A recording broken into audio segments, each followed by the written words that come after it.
जय श्री कृष्ण। राधे राधे। हम सब भारतीय हैं और सभी भारतवासी सुखी जीवन जीना चाहते हैं। सुखी जीवन जीने के लिए केवल वस्तु और व्यवस्था से नहीं हो सकता। उसके लिए हमारा बौद्धिक स्तर, सोचने समझने की शक्ति और विवेक को ऊंचा करना होगा। हमारे समाज का बौद्धिक स्तर बहुत नीचे गिरता चला जा रहा है। यह गंभीर चिंता का विषय है। हमारा समाज कहाँ जा रहा है, यह सोचने समझने का विषय है। लोगों के मन में जो मलिनता, गंदगी, हिंसात्मक प्रवृत्ति है, उसे दूर करना पड़ेगा।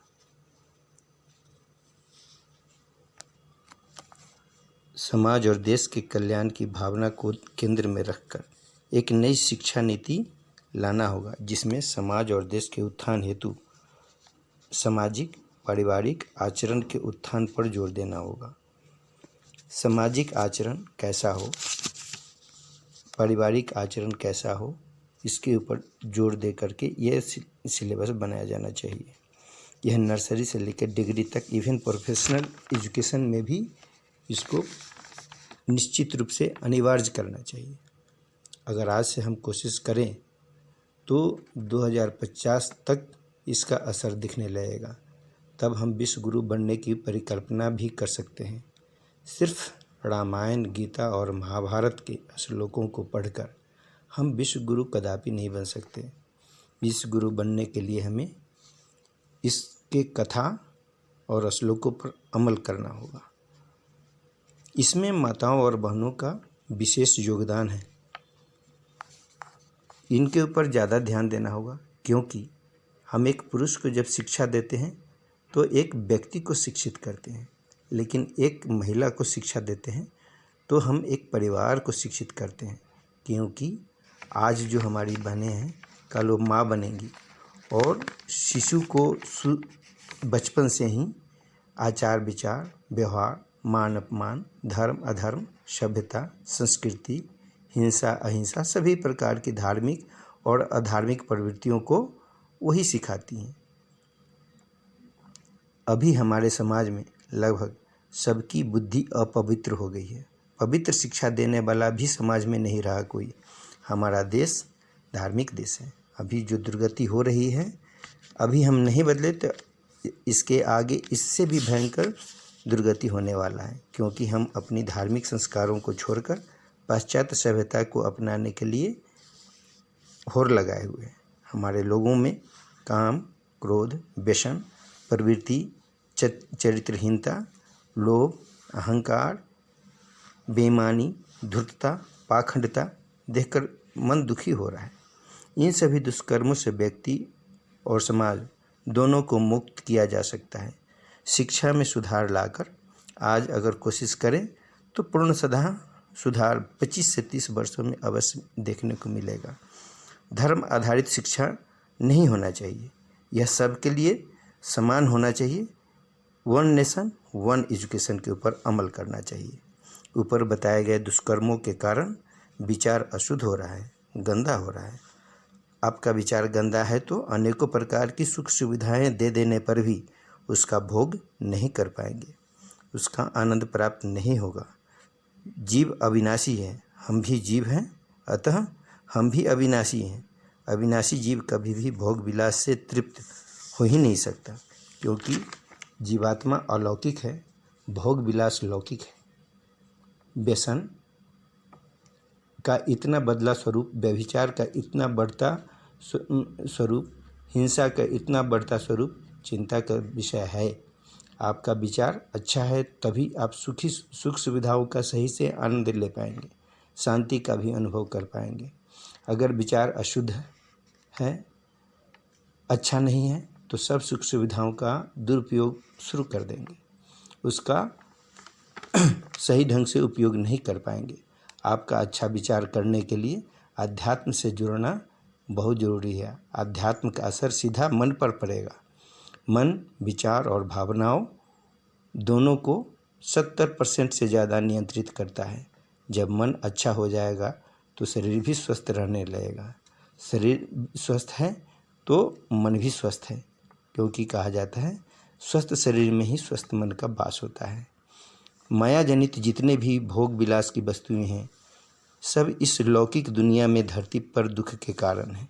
विचार अच्छे होते ही समाज सेवा, परोपकार, धर्म आधारित आचरण, हर प्राणी में भगवान सच्चिदानंद का दर्शन करने लगेंगे।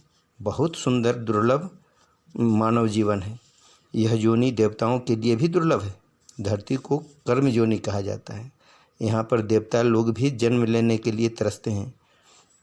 अच्छे कर्मों द्वारा हम अगले जन्म को 84 लाख योनियों में से सबसे उच्च योनि में निर्धारित कर सकते हैं। साथ साथ वर्तमान जीवन में को सुखमय मंगलमय करके अच्छे तरह से जी सकते हैं। यहाँ कष्ट को कम से कम कर सकते हैं। हम जहाँ जहाँ स्वार्थ कर रहे हैं वह सब पापमय हो रहा है, गंदा हो रहा है। आज सभी व्यसन भोग के पीछे भाग रहे हैं सिर्फ और सिर्फ स्वार्थ के कारण।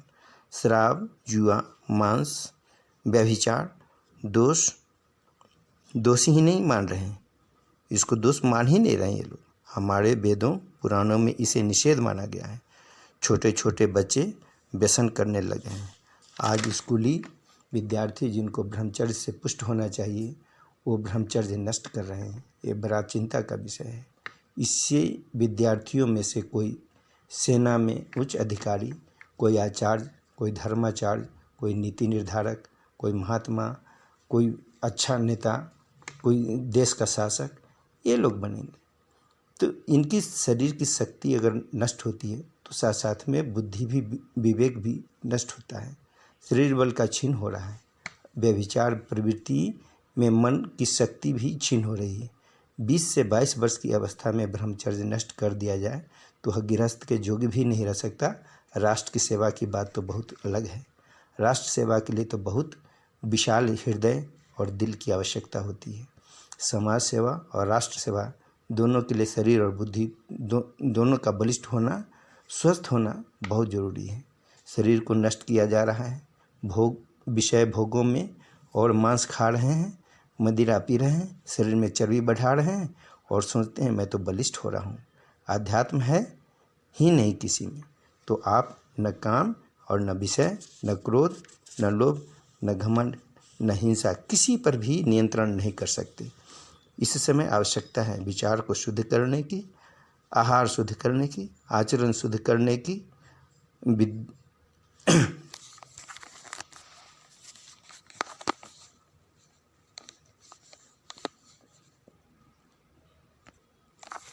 रावण जैसा विद्वान, भक्त और बलवान जो अपने भगवान शंकर को पार्वती सहित अपने बाजुओं में झुलाया करता था, महादेव को कैलाश से उठाकर लंका ला रहा था, वैसा बलवान को भी चरित्रहीन का कलंक लगते ही राक्षस मान लिया गया और श्री राम द्वारा उसका वध हुआ। आज छोटे छोटे बच्चे चरित्रहीन हो रहे हैं, ब्रह्मचर्य नष्ट कर रहे हैं। बच्चों का मन और आचरण शुद्ध नहीं हुआ तो हमारा राष्ट्र संकट से घिर जाएगा।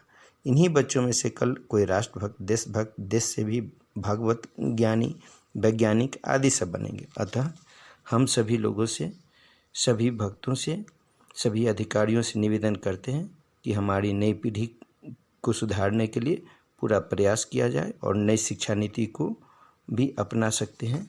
धन्यवाद। जय श्री कृष्ण।